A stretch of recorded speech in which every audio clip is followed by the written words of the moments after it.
आज की झारखंड की प्रमुख खबरों में से एक खबर यह है कि पूर्व शिक्षा मंत्री जगन्नाथ महतो, जिनका 6 अप्रैल को निधन हो गया था, उनकी पत्नी बेबी देवी को मंत्रिमंडल में शामिल किया जाएगा। कहा जाता है कि इस आशय की सूचना बेबी देवी को मुख्यमंत्री हेमंत सोरेन की तरफ से भिजवा दिया गया है कि कल 3 जुलाई को उन्हें झारखंड की हेमंत सोरेन मंत्रिमंडल में शामिल कर लिया जाएगा।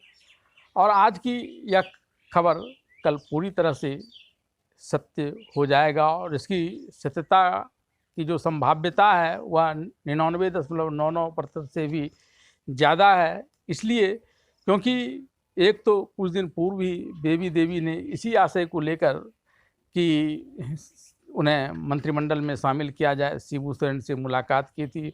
और दूसरा, पूर्व में भी झारखंड मुक्ति मोर्चा मधुपुर उपचुनाव से पहले जब हाजी हुसैन के निधन के बाद वह सीट खाली हुआ था, तो उसके बेटे हफीजुल को वहाँ चुनाव से पूर्व ही मंत्रिमंडल में शामिल किया था। तो ये दोनों बातों की साम्यता यह उजागर करती है कि आज की जो खबर है बेबी देवी मंत्रिमंडल में शामिल होंगी, कल वह सिद्ध साबित हो जाएगी।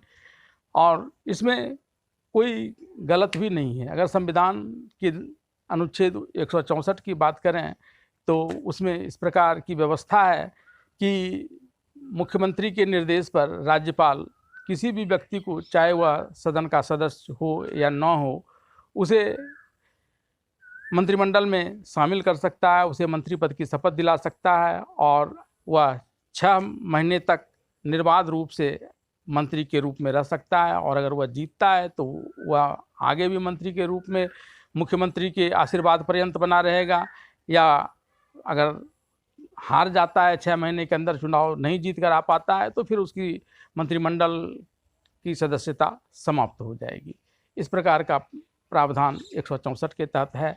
तो इसमें कोई गलत नहीं है जो हेमंत सोरेन करने जा रहे हैं। दरअसल जो गलतियां नज़र आ रही हैं वो संविधान सभा के निर्माताओं की भावना के प्रतिकूल अब आज के राजनेता होते चले जा रहे हैं।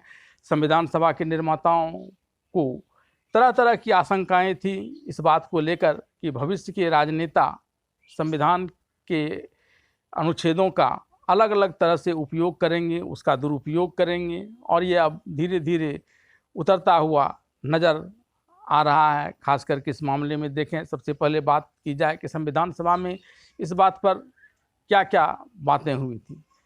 संविधान सभा के सदस्यों ने यह कहा था कि चूँकि लोकतंत्र में जनता के प्रतिनिधि शासन करते हैं, इसलिए यह ज़रूरी है कि जो व्यक्ति मंत्री बनता है उसे उस सदन का सदस्य होना चाहिए।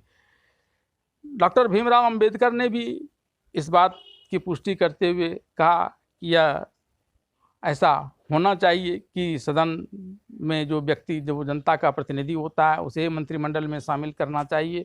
लेकिन उन्होंने इसके लिए एक अपवाद की भी व्यवस्था करने की बात कही ताकि लोकतंत्र निखरता चला जाए। उन्होंने कहा कि अगर कोई व्यक्ति बहुत ज़्यादा सक्षम है मंत्री पद के लिए और विधानसभा के निर्वाचित नेता जो मुख्यमंत्री होते हैं, उसका भी भरोसा उस पर है कि वह मंत्रिमंडल में शामिल होकर बहुत अच्छा काम कर सकता है, तो अपवाद स्वरूप उसे 6 महीने की अवधि के लिए मंत्री बनाया जाना चाहिए। और 6 महीने की अवधि में, ताकि वो चाहे उस क्षेत्र से या किसी दूसरे क्षेत्र से चुनाव जीत कर आए और फिर मंत्रिमंडल में अपनी योग्यता का प्रदर्शन करे।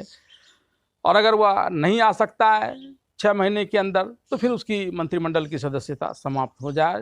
उन्होंने यह भी कहा कि यह एक विशेषाधिकार है, इसे सामान्य अधिकार के तौर पर नहीं लिया जाना चाहिए। डर इसी बात का है कि अब इसे सामान्य अधिकार माना जाने लगा है, मुख्यमंत्री इसे अपना अधिकार मानने लगे हैं या किस।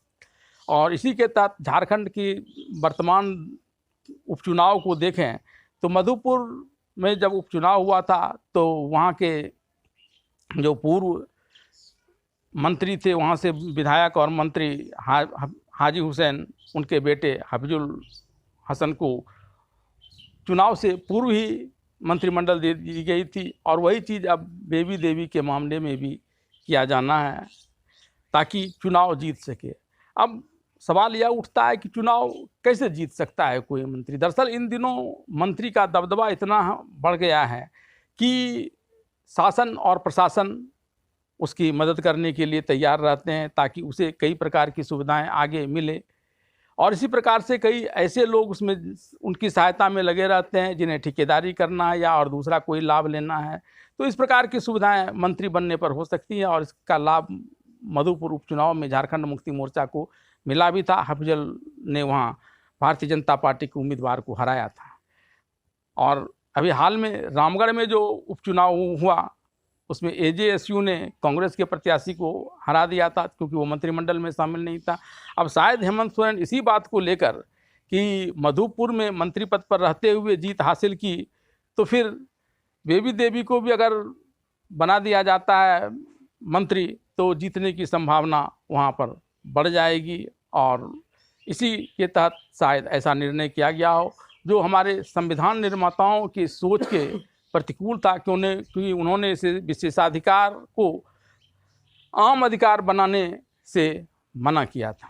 अब देखना दिलचस्प होगा कि ऐसे तमाम चीज़ें जो बढ़ती प्रवृत्ति है संविधान के साथ छेड़छाड़ कर अपने पक्ष में उपयोग करने की, इसे सुधारने के लिए, चूँकि अब संविधान निर्माता तो हैं नहीं, अब संविधान में संशोधन करता है, वे किस रूप में इसका संशोधन करते हैं ताकि संविधान का दुरुपयोग न हो, यह वक्त ही बताएगा।